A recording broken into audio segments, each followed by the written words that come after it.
This time on Video Game Tango, streamers will have ads in their streams so they can game while you ad. Deek Rock Galactic Plaguefall is dropping in mere hours. Dwarf Fortress is getting its Steam release.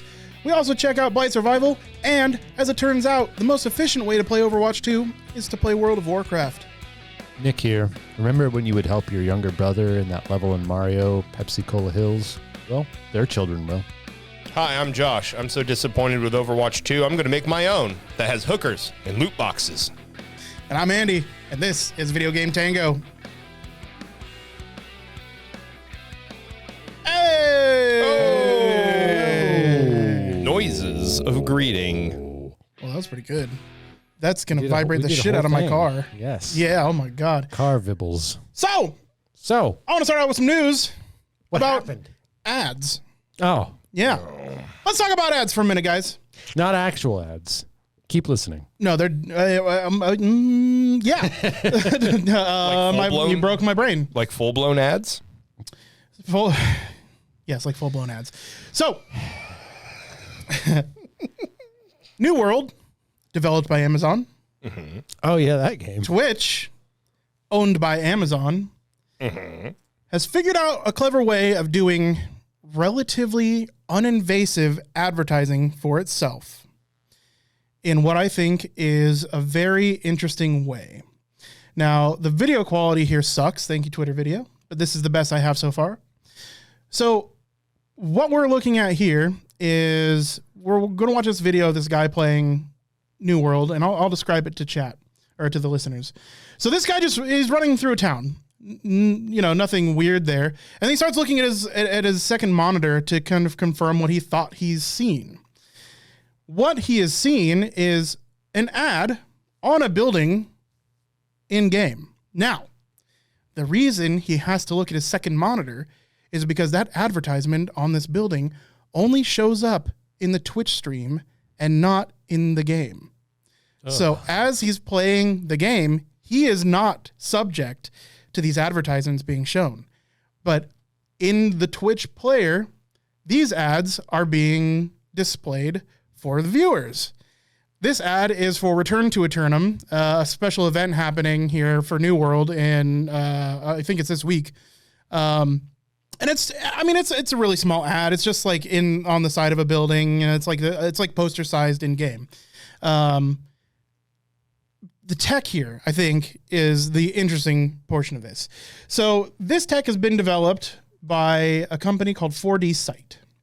And 4D Sight is looking at being able to overlay in a very clever way, and I don't fully understand the technology here, on Twitch streams and things like video on demand like YouTube.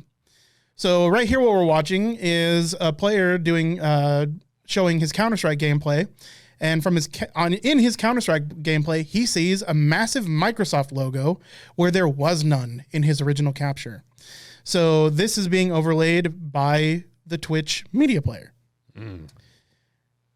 Here's another example. This is the company 4D Tech or 4D Sight showing off how their technology works.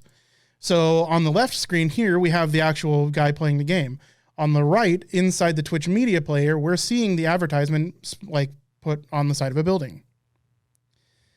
So as you're playing your game, you're not going to be seeing any of this advertising.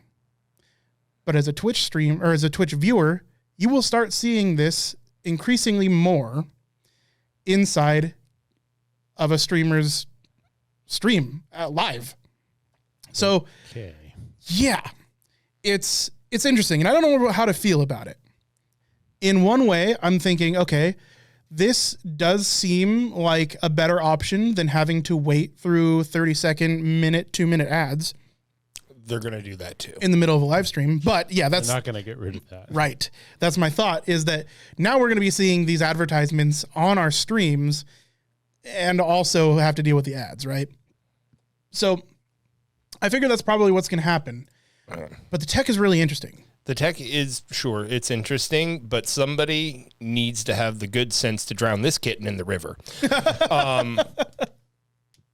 While on the side of the building, yes, it is unobtrusive for now. if advertisement has taught us anything, it's that it will not remain unobtrusive for long. If we accept this, and I don't think we should, not that there's much we could do about it, I suppose, but if we just accept this, pretty soon the Twitch stream will just have a blinking thing in the corner advertising, and the only way you're going to be able to get rid of that is to buy the product or to pay an additional fee or some other thing. I can see the fucking future coming, and no. I tried to come into this with an open mind, as you suggested pre-show, but this is the first little baby step to advertising filling up 80% of the game space. You know, like it's just going to happen. Like it's no, bad. Software wise, like the idea is really intriguing. The ability to add something that a third party product can then view. I could see like puzzle or horror games on Twitch, like including elements that only the audience can see until it's too late or something. But I am full stop against any kind of ads diegetically inside of a game. It breaks all immersion, you know, even if you know that, or even if you don't see them yourself. Yeah. Like, then again, the people that are streaming for viewers, they don't give a shit, right? But, you know, it's a really neat concept, but like Josh was saying, you know, we're not going to lose ads in exchange for this. This is just one more thing that's going to get potentially added onto the pile. So I think if an advertiser was more willing to do this rather than an overlay or rather than like a full, 60-second ad, I think this is a good option. But you guys are, I think, 100% right in that they're just going to be doubling down on advertisements, right? Yeah. Now, I think this is like one of the least egregious implementations of advertising that I've seen so far. Oh yeah, sure. This is not bad, and they want it to make it. They want it to be not bad so that you accept it, and then you won't even think about it when the truly, like you said, egregious stuff starts coming. Chat brings up a good point that whoever's doing the actual streaming, the playing of the game, they're not going to see any revenue from this. It's possible. I think that's going to be platform dependent.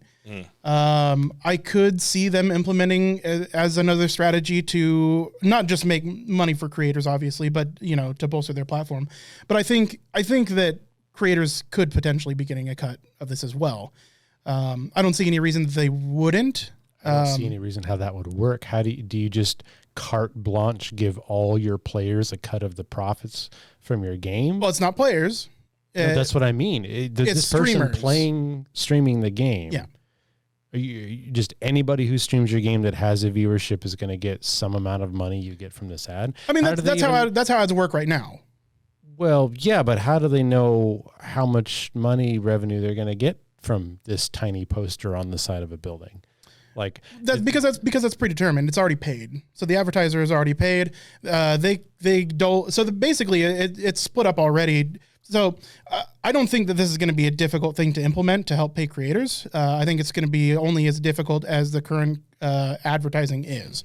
Simply because they already look at your viewer size when an ad plays. So if they just see, okay, you had 3,800 viewers while this ad was being shown on stream, and we know it's being served to you because we're Amazon. This is our own integration. Then we can tell you how much of the profit, or how much of the cut that you get. How long it's on the screen, how visible it is. Right, that probably not. It's probably just like it was shown on stream. Here's your cut, right? Like if it's shown for 10 minutes, I don't think that's going to give you a better return than if it's only shown for like 30 seconds, right? So I don't think that they're going to have a way to.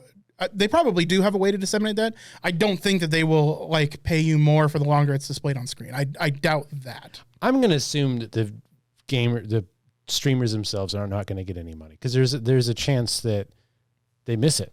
There's a chance. Sure. I mean, if they're not watching their second monitor, they don't know. Are they going to have to memorize the location of every ad that they can't see in their game? Or are they going to have to constantly be watching their second monitor? Not necessarily. It's one of those things where like if they want the ad to be shown more on the stream, then they can, right? So they have to know where it is. Here's the thing: is they do know where it is. Otherwise, they wouldn't be able to post it here in like as it is. So the the Twitch UI knows exactly where his character is looking and how to frame that advertisement already.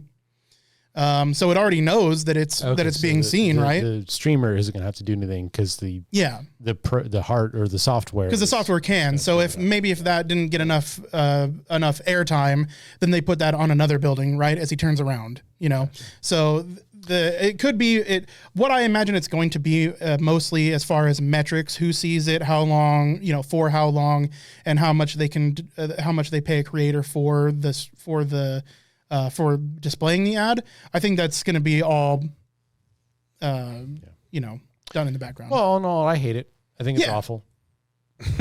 Interesting tech, though. I see, other than implementation of ads, I think the technology is really cool. Yes. Yeah. For interactivity in Twitch. Nick brought up with the interactivity in Twitch for a horror game or some puzzle games. Kind of cooperative game that your audience gets to do one part and you get to do another. That's a cool concept. Especially if that's clickable, like that takes you to a link or that activates something in the Streamlabs or something like that. Mm-hmm. I can see some really good implementation of this tech. Absolutely. It's unfortunately just going to be used to make money. Not necessarily. They could use it altruistically as well, but I'm sure it is going to be implemented soon. We're already seeing it. This guy is streaming on Twitch. This is happening. This has happened. So this is, like you said, it's unobtrusive because it is like an advertisement for the game that he's playing in an event that will be upcoming in this game. Yeah. So it is unobtrusive in that fact where it's like, it's just like a spray painting on the wall or whatever, you know? So I get it, but I'll just be waiting for 5 years from now and finds out how to hack it. And there's just giant dicks. That's the thing though, is I think, we already know that we are going to be getting ads in games. The AAA title creators have already told us that that's happening. They've already been doing it. Yeah, 100%. GTA did it years ago. GTA's done it. You see it in a lot of sports titles. Yeah. So, it's happening regardless. We're seeing, I think this is a better implementation of it. Instead of having it in the game, having it for the stream, I think that's a better implementation of it. At least there is potential that the creator does get a cut of it instead of just playing a game where they're showing a bunch of ads for free. So I think that's a bonus for content creators potentially. Evils. Yeah, and that's essentially my point. Is I think this is the lesser of two evils, especially because we've seen Twitch doing more ad integration lately. I know you guys don't use Twitch a lot, but I do. And Twitch Mobile has been pushing ads in a little sidebar where it makes your video slightly smaller, and instead of playing you an ad, it puts like an Amazon link, in a column right next to your video. Pause the video because I can't see it anymore. Well, it doesn't make it that small. It only takes up probably about 10% of the screen. But it's still absolutely there by your thumb on mobile. Ads over, right? Yeah. So they are working on more Twitch ad implementation and integration. And I think at the end of it, my thoughts on it are that this is probably the lesser of two evils, or 3 or 4 or 5 evils. But also rainbow. Interesting tech. Yeah. Puce would be a color of the evil rainbow. Puce is an evil color. That's true. If there was an evil color, it would be puce. Yep. Well, I have a few dwarfy things to talk about. Yeah. Weird. The most important to me, at least in this very moment in time, Plaguefall for Deek Rock Galactic comes out tomorrow. Final release, less than 24 hours now. Season 3, we're already up there. We're finishing Rival Escalation. I've talked about Deek Rock multiple times. You know it. Hopefully you love it. You should play it. Me and my brother and my friends, people in chat, we've ground out last few levels in the battle pass that is free that we wanted to get. And tomorrow we're going to be medicating Hoxies. We're going to fix all those nasty disease-ridden meteorites that are raining down. I believe it goes live on technically the 3rd. I don't have an exact time, but that's in 2 hours from now. And if you're listening to this podcast, it's already live. It's already live. It's already live. Yeah, go try it play. A couple good balance changes, some arguably kind of whatever. But what's interesting is one of the guns they've been rebalancing, they immediately asked Reddit and everything, how do you feel about this? And they're like, So they changed it. And they're like, how do you feel about this? Yeah, so they changed it again, all in like the last 2 weeks. They've changed their rebalance of a gun multiple times due to community input. One more reason to like Deep Rock. Yep. Yeah. I mean, free battle pass and everything that you don't get, you can buy with the easily earnable in-game minerals and gold that you literally just mine. So yeah, it's all going to be on the market for all this season stuff. That it's like, oh, I missed the second season, I'm not going to have any of that cool. No, you still have access to that cool stuff. They have absolutely hyper-propellented FOMO. It's gone. There's no FOMO in this game. Yeah. Yeah. No, that it's like we talk about this game a lot, and it's because it's really fucking good. Mm-hmm. It is really good. And it's made by developers that care. 100,000 overwhelmingly positive reviews on Steam. Yeah. It's got to count for something. It's hugely fun. It's just a good fucking game. It's one of the best. Just plain and simple. Now, you need to play it with your buds, you know. Coffee Stain, if you ever want to advertise on one of our podcasts, we already do it for you. There you go. Can just pay us. You know, that'd be fantastic. Or just say hi. I'll do a whole stream. Come and say hi. Yeah. Join my lobby. In other older, more graybeard terms, Dwarf Fortress, the granddaddy of city management games that aren't Sim City or Roller Coaster of its type line. Yes, finally has a Steam release date. This game released August 8th, 2006. It has been 5,964 days since that first release. I picked it up, I think, 2007. Oh, cute. Look at all those little dwarves. And we're finally getting something to bring the game to the masses. Thousands and thousands of new sprites, a full entire soundtrack, an actual functioning tutorial, a completely overhauled UI and UX, as well as mouse support, which I know that sounds like a really simple thing. This game did not have mouse support before. It was an entire language you'd have to learn on the keyboard how to play it. Well, the game is not simple. I might actually be able to play Dwarf Fortress now. You might actually be able to play Dwarf Fortress. I'm still not going to be any good at it, but I'll get to play it. If you don't know what Dwarf Fortress is, which I don't blame you, it's a little surprising. You're listening to this podcast. It is like RimWorld. It is like those kinds of games. It was kind of the first of its kind. It is a full simulation game. The version number equates to the percentage of how much the developer, Zach and Tarn Adams, think they've reached a full simulation. They're currently at 47.05%. This game will simulate the damage that a dwarf's left pinky takes, as well as his fondness for cows, or perhaps how many teeth get knocked out of a goblin's mouth when you punch them, and exactly where those teeth fly. You can meet an elven diplomat, hate him, make a statue of him crying, and throw that statue at the elf from a catapult. Or a minecart, used like a shotgun if you so wish. There's not much that you can't do in Dwarf Fortress when it comes to running a city and a town and digging deep and doing things. And I watched the dev streams. I watched the recent demo they did of the Steam release, and it's going to be playable. Like you said, you will be able to play this game. It's going to be friendly. Actually, to figure it out. I think the first real 6 months I played it when I picked it up was 90% of the time was spent on the Wikipedia. Yeah, just trying to figure out how to play the game. I remember those days, and that was, when did it come out? 2006. Oh my God! What? So I remember you talking about that while we were hanging out at our buddy Colin's house, his mom's house. This is the year after we got out of high school. Yeah. Mm-hmm. It's wild, man. A long time ago. Yeah. Yeah, I played it really heavily in 2007, 2008, and then off and on since then. If you are unsure, if you don't really know much more and you want more, there is a fan favorite YouTuber, Krug Smash, Krugg Smash, who does these amazing, almost like visual audio drama level playthroughs of the game, where him and his wife draw full art for all the scenes of them meeting a new character or a fight happening or a new artifact being made. And he rolls it in this very well descripted story. He's gotten better over the years, but they're multiple episodes long. It's fantastic content if you want to sink your teeth into what this game can offer. I recommend, if you go to Krug Smash's channel, either his Ushang Vagush series, meaning Monster Killer, or Scorch Fountain is one of the more recent ones. That was my nickname in high school. Yes. Call them all Ushang Vagush.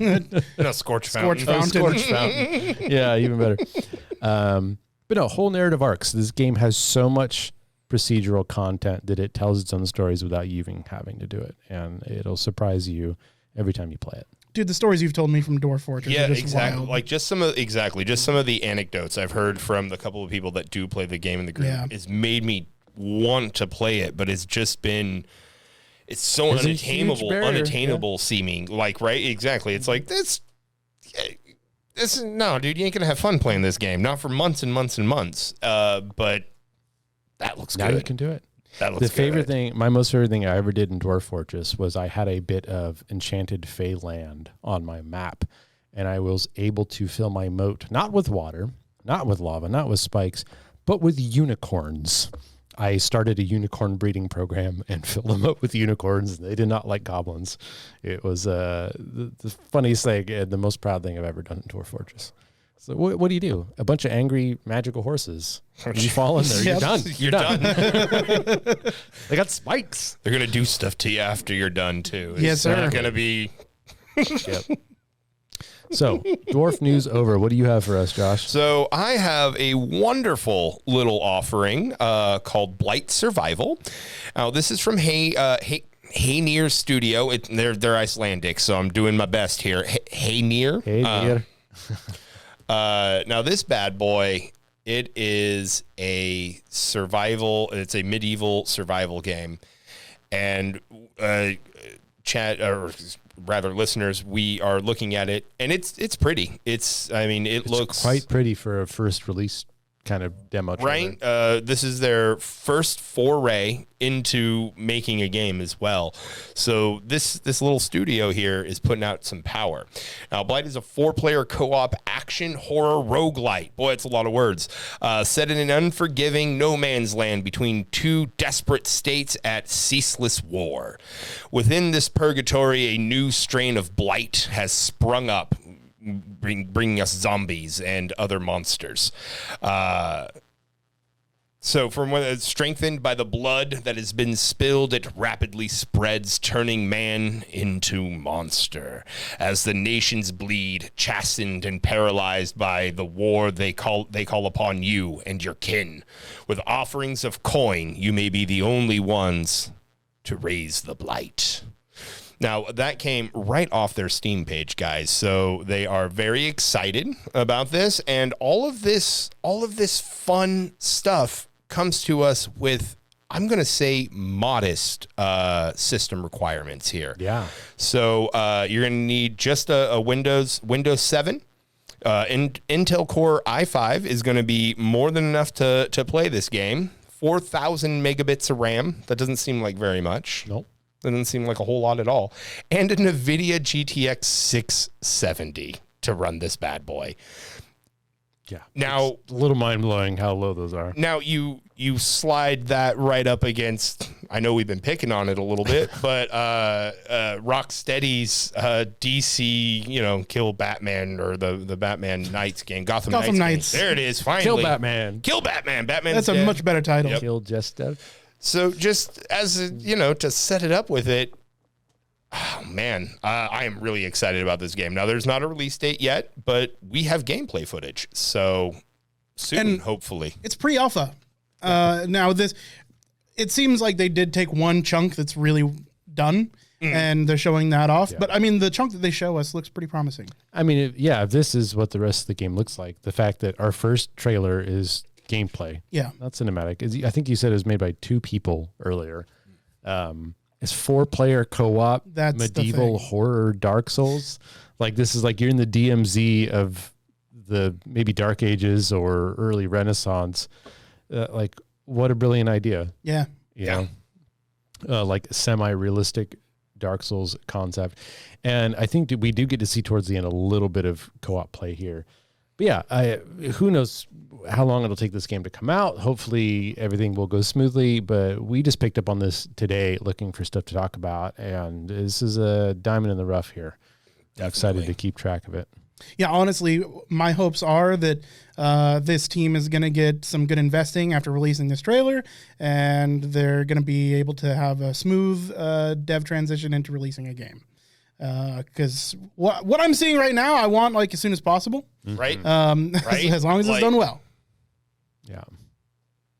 Because then you and 3 friends can go just rampage across fake France. Yeah. Yeah. Zombie France. Which is all I've ever wanted.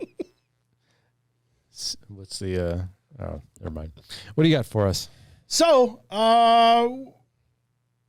we've talked a little bit of industry news lately, and I want to talk about some more. So, we have Microsoft, who's not profiting terribly well. So, while it's Microsoft, and you will see no tears from me about a loss of income, we know that the regular console manufacturers, at least Microsoft and Sony, usually take a loss in their consoles. Phil Spencer has been oddly specific lately about like how Microsoft's finances are doing, and at least the game division. And interestingly, he said that they lose up to $200 on each Xbox console sold right now. So he divulged that it looks like the Xbox Series X is losing $100 per console sold, and the Series S, the cheaper, the smaller, the less powerful one, they lose up to $200 on each one per sale. That doesn't seem right. That does seem a little high. One makes them lose more money. Yes, they get worse margins on the cheaper one, which does make sense because they are more expensive for them to make the cheaper. Correct. Xbox? Well, it's not more expensive. It would have to be. It doesn't, because so they sell the cheaper, smaller Xbox at $300 versus the Series X, which is $500. Oh, okay. I was looking at it backwards. So $100 lost on Series X, $200 on the Series S. So yeah, and the reason is the Series S is almost identical in hardware to the Series X. It's only missing 2 logical cores on its die, as opposed to the Series X. So it's damn near the same Xbox. It can only do 1440p instead of 4K, but it's still a super beefy machine, especially for $300. Yeah. That's on the tail of Phil Spencer also having to announce that they will likely see price increases on the hardware and potentially their games. They don't plan on doing this before the holiday season is up. But probably post-holiday season, we might be seeing our Xbox titles all going up to $70, at least the AAA ones. We've already seen Sony doing this lately as well. That's going to be... It's going to be the new price. It's going to be the new norm. Yeah. Right? But Phil Spencer is giving us heads up and letting us know, like, hey, holiday season is a good time to buy. If you want to get in on the Xbox Series S or Series X before the price hikes. This is on the tail of the PS5 getting a price increase. Not in the United States yet, but almost everywhere else. It's seen at least a $50, in US dollars price increase. And in some places, $100 price increase. It's a lot. It is, yeah, especially considering that they even have a $600 version of the PS5. In some countries, you're having to pay like $700 USD for the PlayStation 5 disc version. Get $100 more and buy yourself a computer. Right, yeah, I know, for real. I mean, the thing is, these are computers. Like, these are x86 platform. They're AMD chips. They're all similar to the Ryzen processors that power our computers. They just can't play computer games. Right. And but they do some stuff well. The games that run on them are super well optimized. Like you can play the new Modern Warfare 2 on 4K or in 4K on these machines, whereas the PC that you build is going to cost pretty significantly more than $500-$700 to run. To run a 4K, because they are better optimized, right? You just view it as like a gated community or a manicured garden. Yeah, right? Like you're not going to have bad experiences there. Yeah, but you're limited in what you can do. You are. It's a trade-off. It is, and it's a trade-off that some people are willing to take, and I get it. Play your games how you want to. I've always been a big proponent of that. Like I'm a big believer in the PC Master Race. I think it's the best way to experience games. Some people, I think we talked about this before, they just don't have the option of PC gaming. Sure. Yeah. Like it comes down to where you are and how your internet works and your money and situation. Yep. And like if you can just go get a console that just works, plug and play, and you get your games, dude, all the more power to you. Yeah, and how much time you have too. Like, I mean, for somebody that's inexperienced in like Windows, like a desktop environment, it's daunting. Today. Yeah. If you have problems in a game. Yeah. Josh is relatively new in PC gaming, and it's got a learning curve. It does. Right? Yeah, it's not as simple as just installing the new game that you bought and playing it. Sometimes it takes a little bit more effort. It has once or twice. But you do get there is no library bigger than the PC. No, and they're always horting over new stuff. And then, so I was reading, it's been a little bit of a tangent, but a game going the other way, Valheim, is actually getting a port onto platforms from the PC. So it was fun to read this article about this guy being like, man, I've been itching to play all these fun games that my friends on PC play, and now I'm going to get to be the Viking again. So it's fun to hear about it going the other way. And you'll notice it's really nice that we're seeing a lot of ports going back and forth. Agreed. So Vampire Survivors did really well on the PC. And it's going over? Now it's going over to Xbox. Good. Yeah. Games bring people together. Yeah. So sometimes, sure, you're gonna get in that toxic lobby, but you are together. But you are together. But honestly, more often than not, I've had interesting conversations. Even if it's a one-time conversation, I've managed to have several interesting conversations with that expanded my worldview just because I was talking to someone from a different place. So games bring people together. People should be able to play games more on the thing that they own. So it's good news. Definitely. Speaking of good news, but the opposite, I believe we have some Overwatch news. Oh boy, our favorite. Is that what's up next on the docket? Up next, we kind of messed up the order here. Actually, next up is Josh with his next article. Okay, so now guys, I bring you very little on this one. I'm sad to say, very little indeed. Not even enough to feed a church mouse. But Fallout 5 has been announced with giant finger quotations. It's gone because I believe last spring they said it's a one-pager right now, right? Trump's favorite style of book, got that one-pager.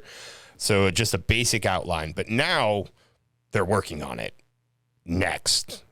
After 2 other games. Specifically after Starfield. After 2 other games. After Starfield comes out, they are going to really hit the ground running on Fallout 5. Now, there is really just room for speculation as far as an announcement date. Looking at maybe 2025 for it to even be fully... Probably at the earliest, right?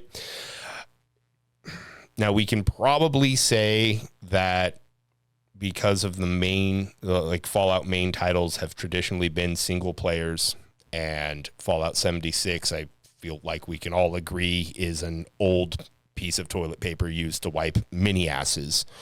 I don't think multiplayer is going to be a thing in here, but they may surprise me and... I think it depends on entirely after all the hubbub of 76. It's been out for a while now, over a year. Have they made money? And have they made enough to say, okay, let's try multiplayer again, but not fuck it up from the beginning? Yeah. Right. That's the question. Because if they haven't made enough money, then they'll go back to single player. And if that doesn't work, then they'll just stop making Fallout games. Yeah. Right. Because honestly, the vision for 76 was good. And, poor implementation. Mm-hmm. Terrible launch. But since then, it has a cult following. It has people that are really into that game. And they do make a lot of patch fixes. So the devs on that are really constantly trying. It's gotten a lot of work. And it is in a state where it's totally playable. A lot of people are having fun with it. It may also come to Game Pass if it hasn't already, which might open the floodgates too. It's true. That might open it up a little bit. I mean, we can't rule out a multiplayer Fallout because it seems like that's where they want to go with the series. But hopefully they've learned their lesson from 76. Maybe 76 was a good learning moment for Bethesda in how they're going to launch a game. Not only that, but I mean, it's also speculated that the next Fallout game is actually going to be done in Unreal Engine instead of Bethesda's aging fucking garbage horse. Bethesda's engine is just... It's just so damn buggy, man. Like you can only run an engine for so long before it just doesn't make sense. And we're seeing a lot of companies doing this, like The Witcher, both the remake and The Witcher 4 are going to be done on Unreal Engine 5. So companies that have traditionally used their own engines in the past, a lot of them are going to Unreal Engine 5, which makes sense. It's a fucking robust engine. Yeah, you're making a shooter, first person, third person, don't matter. Just use Unreal. Like, for sure. There's no reason. I mean, so use Unreal for pretty much anything. For anything now, yeah, honestly. I mean, it's being used. Yeah. It's being used to make TV shows and movies now at this point. So it's an extremely robust engine, and it's weirdly optimized. Unreal Engine has always been the one that pushed the boundary in graphics and has been the reason that you buy a new setup or, the launch of a new engine has coincided with the launch of new consoles often. In this case, it came, we started seeing Unreal Engine 5 before the launch of the new consoles, and we're seeing game implementations of it during the console cycle. And we're seeing modern games being put into Unreal Engine 5 that have modest system requirements. It seems to be bizarrely well optimized in this iteration, especially over Unreal Engine 3 and 4, which all require new hardware to utilize. So it does seem like it's a really robust engine, and they are using really interesting tech to make it play on hardware that you wouldn't think that it could. So I think that's why a lot of developers are starting to use it. Yeah, definitely. Well, I mean, you want to use the new stuff anyway, and if it's optimized so it can be used on old stuff too, I mean, hell yeah. But I think now this is, again, just, speculation, but I think the most interesting piece of speculation is where the game might occur. Traditionally, Fallout games take place in America. Boston, New York, Alaska. Klamath Falls. Klamath Falls. First one. Yep. So... hinting that it might take place somewhere else in the world, which I don't know. I don't know if I honestly like that idea or not, but is there somewhere else other than the United States? Yeah. I hear tell of places. I mean, China or UK or something like that. Those places may be real, not just points on a fictitious You mentioned map. I believe they're in Europe. Yeah. Mm-hmm. Okay. Yeah. Europe, exactly. Europe? It was an interesting kind of an idea to really. It would expand the Fallout universe. Just whole that palette, tabula rasa. They can do whatever they want. Yeah. Exactly. So that was the one really interesting bit there. I was like, that's as much as I am perplexed by that. I don't know if I really like the idea of it taking place elsewhere, but. Because why would they have power armor? That was the United States, man. Maybe they won't have power armor. Yeah, it's possible. Oh my God. Maybe they'll have super suits. Dude, if I can't be in a Brotherhood of Steel, fucking full on armored out, like, am I even playing Fallout? It'll be the Chaps of Iron. Right? I don't know, dude. I don't know. I wouldn't mind a new multiplayer Fallout where you play as One Punch Man. It takes place in Tokyo, One Punch! I'm just kidding. Just kidding. Yeah, there's mods. There's mods for that. I feel like Japanese Fallout's a bit on the nose. Yeah, just a little bit. No. Yeah. Speaking of nose, as in N-O''S, Overwatch. Yeah. Oh my God. Now we're gonna talk about it. Yeah. So what do we want to talk about first? The fact that you can buy a real life weapon charm for cheaper than you can in game. Yeah, let's talk about that first. Okay, it's real quick. They sell a real life version of the little onion weapon charm that you can buy, a little actual thing you can buy, and it's cheaper than the digital version in the game. Yeah, $6 for the version in game, $5 to buy it IRL. Yeah. Wow. They had to, make the plastic out of the oil, go through manufacturing, shipping, taxes, fees, all that. It's still cheaper than buying a couple pixels. Yeah. Fuck you, Blizzard. It's technically cheaper in-game if you play World of Warcraft. Yep. You want to take this one? So, possibly the most efficient way to play Overwatch 2 and get skins. You're trying to get skins. Yeah. Would be to play World of Warcraft. Mm-hmm. And that is because World of Warcraft has a Some call it pay-to-win scheme. I don't think it's quite as egregious as that until you add Overwatch 2 into the mix. So basically, World of Warcraft allows you in-game to acquire gold. You can then use gold to buy the WoW token. The WoW token can be used to renew your World of Warcraft subscription, or you can add $15 to your Blizzard wallet with the WoW token. Also known as the wallet. The wallet. The wallet. Being that you can use gold to generate WoW tokens that you can add $15 to your wallet to, you can use that money to buy Overwatch 2 skins.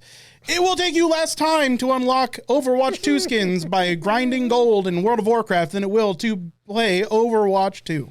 How is that better than the loot box system? Polygon's got a really good article on this where they basically say the answer is yes, kind of, it's complicated. And they break down not only do you have to have one endgame character in World of Warcraft, easy goal at this point. You might need to have more. You really need to know what you're doing. You're going to have to spend a lot of time doing it. But yes, technically, you can earn skins faster in Overwatch 2 if you're set up to do it in World of Warcraft. And that made my day. I read that and I laughed out loud a couple days ago. There was a Reddit post. I think I can pull it up here. Reddit user has suggested, because it's worth letting, putting this guy on blast for doing it. Bastion, Bastion. User Everdale. It's fantastic. The fact that you can do this conversion and you don't even have to play Overwatch. So I'll tell you right now that I could unlock Overwatch 2 skins faster than you guys by playing my World of Warcraft characters. Yeah, you've got all the leveled up stuff. And so, not only that, but I already have enough gold between all of my characters to buy $40 worth of Overwatch 2 skins. So I'm looking at currently the US cost of the WoW token, and it is 225,799 gold. We'll just call it an even $250,000 gold. I can absolutely grind 1 million gold playing World of Warcraft relatively casually. And by casual, I mean casual in the sense of World of Warcraft. Yeah. Right? So only a few hours a day.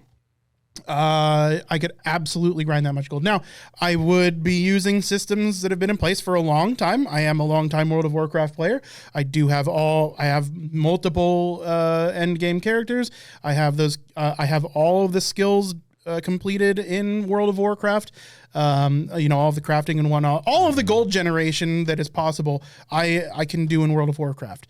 1 million gold a month is not an unobtainable amount of gold. In fact, it's really easily obtainable if you put your mind to it and your fingers to it. So, in fact, I know for a fact that I could grind out 2 million gold. Probably per month, which would pay for my WoW subscription and give me an additional, what is that, 15? That's 7 times 15. What do we got there?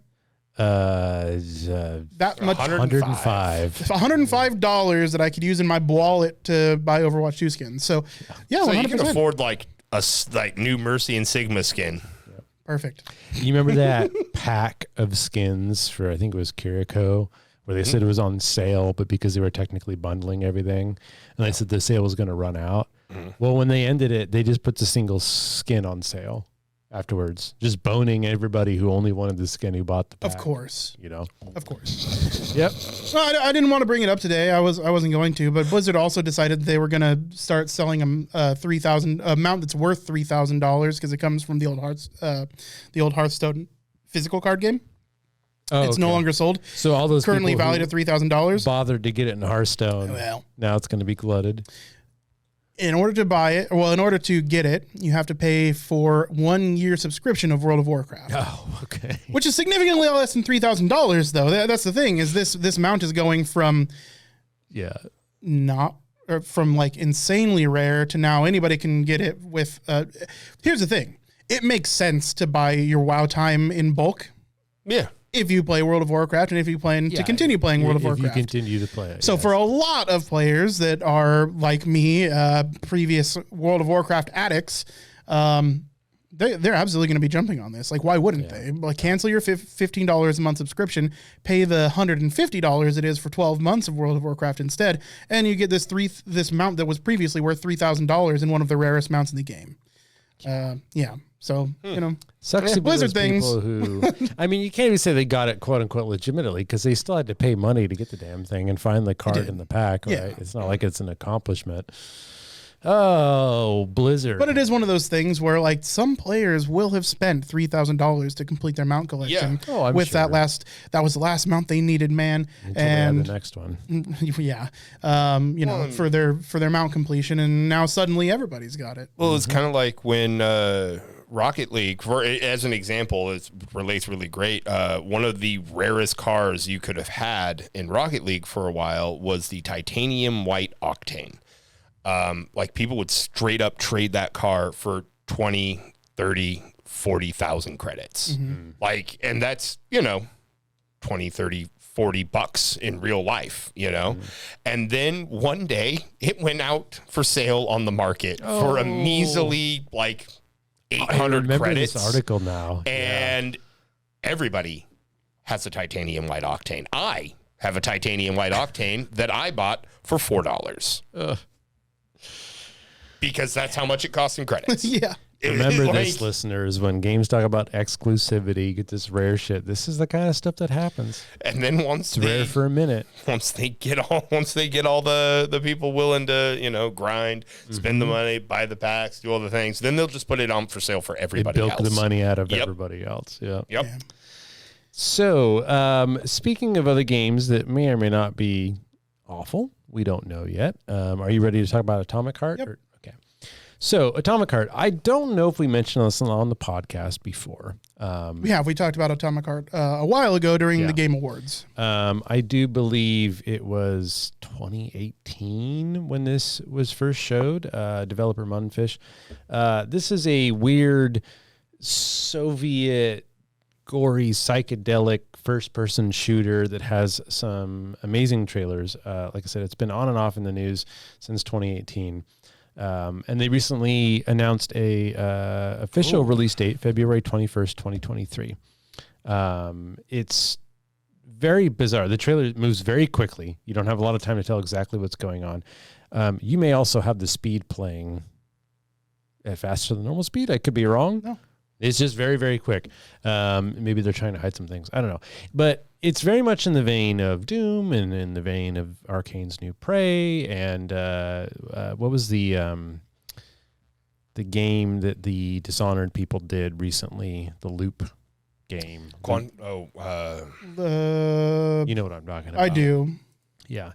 So is kind of nouveau first-person shooters that we've been seeing the last couple of years. This looks really, really neat. Like looking at it, you're like the aesthetics of it. Yeah, it's got a little really Bioshock, cool. a little Doom, a little Wolfenstein. Really, really interesting. It's going to be launching at full price, available on PC, Game Pass, and as well as PlayStation and Xbox consoles. Now, was that super sped up gameplay footage that we were seeing there?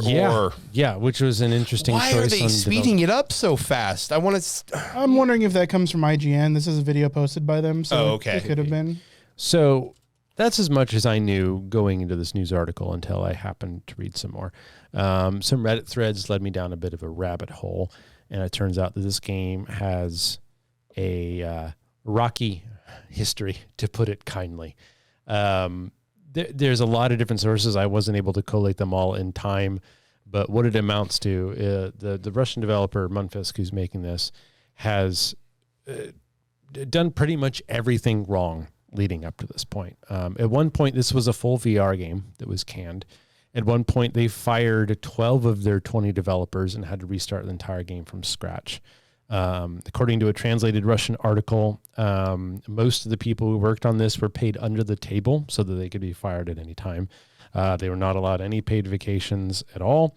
The game was started over from scratch at least once. That's why you don't want unicorns in the moat. The 4 or so people who make up the head of this game studio, one of them, this is his pet project, who's created most of the game. The other 3 are pretty much all marketing people. And one of them has come out and said that if a game, I'm not quoting verbatim, but if a game looks good, then the gameplay doesn't need to be there. The game needs to be sold on looks alone. And this game looks fucking fantastic. Totally. Right. They are hoping that pre-orders alone will recover their costs and have no plans This is as of multiple years ago, this article I'm quoting. So things could have changed. I hope so. They didn't have a lot of plans to continue support for the game once it's out. This game used to be a corridor shooter that lasted about 15 minutes. So all that is said, the studios come out and pretty much like almost countersued the people who released this information, the journalists. I don't know how much of it is 100% true. All I know is this game has an extremely sordid history already, and it's not even out yet. So time will tell, but I really wanted to get in the weeds about this just as another reminder, yet again, coming from the same guy, do not pre-order games. Like if half the stuff is true that I'm saying, this game's going to be a shit show on release. But it looks fantastic, right? So we kind of got this weird dichotomy going. I remember seeing a trailer of that boss we just saw in the water, and that was years ago. So, like we always do, I hope the game is great. It looks like it's got potentially a lot of really cool stuff going on, a whole new IP of weird pseudo science fiction post-apocalyptic Russia stuff, kind of in the vein, like we said, Stalker, Doom. It has Mick Gordon doing the soundtrack, same guy from Doom, same guy from, I believe, Prey, which is amazing. But, it's easy to get big names and money if you can get your marketing people to hype these things up. So wait and see. Again, release date isn't until February of next year. So we've got quite a ways, but just keep an eye on reviews. Don't buy the game before it's out. Give it a week. See what everybody says. If all the recent releases of the last couple of years that have had bad rocky starts hasn't told you already, you're not going to hear it from me. Yeah. But I'm trying to add to the pile here. This game looks beautiful. It looks really interesting. Let's see if it actually can meet that mark. And I for one, totally support what you're saying. Don't pre-order games. Mm-hmm. It's something we talk about regularly. I'll put my money where my mouth is, and I'll tell you that other than World of Warcraft, that is a caveat. I have pre-ordered all those, knowing full well that I would be playing them. Other than their expansions, the last time I pre-ordered a game was Gears of War 3. Yeah, I was thinking myself, like the last time I cognizantly remember pre-ordering a game, and I believe it was Halo 3. I think mine was probably Grand Theft Auto 5. Yeah. I remember going down on the 360. Which Grand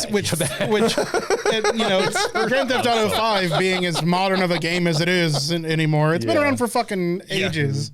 So man, it's nuts. So real quick, just to kill this baby in the bathwater or whatever, drown that kitten in the river. Yeah, sure, whatever. PlayStation VR 2 does have a release date.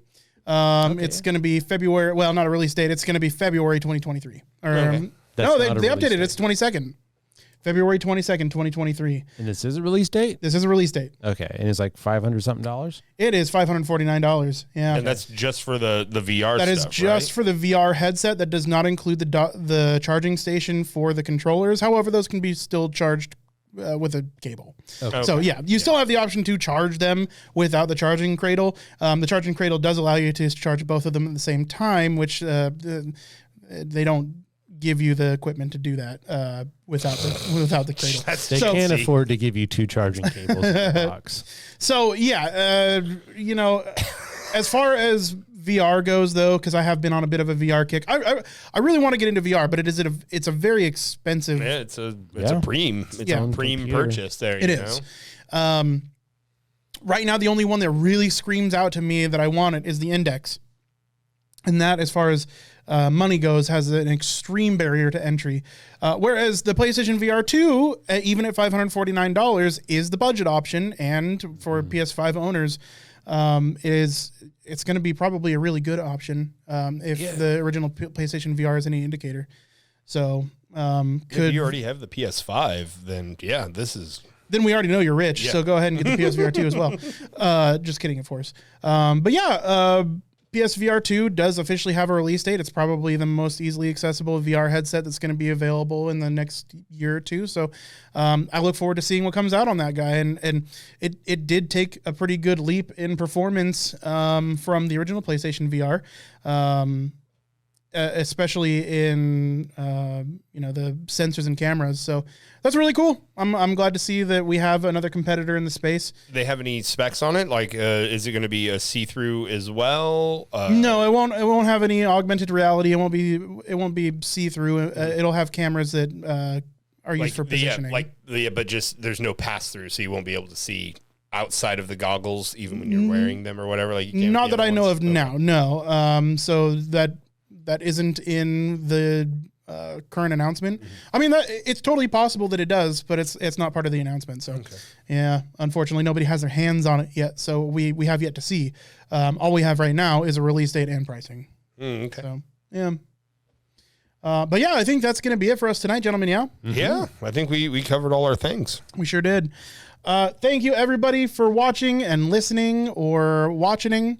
Make sure you go to videogametango.com. Check out the articles there. It's going to have all the links to what we've talked about this evening.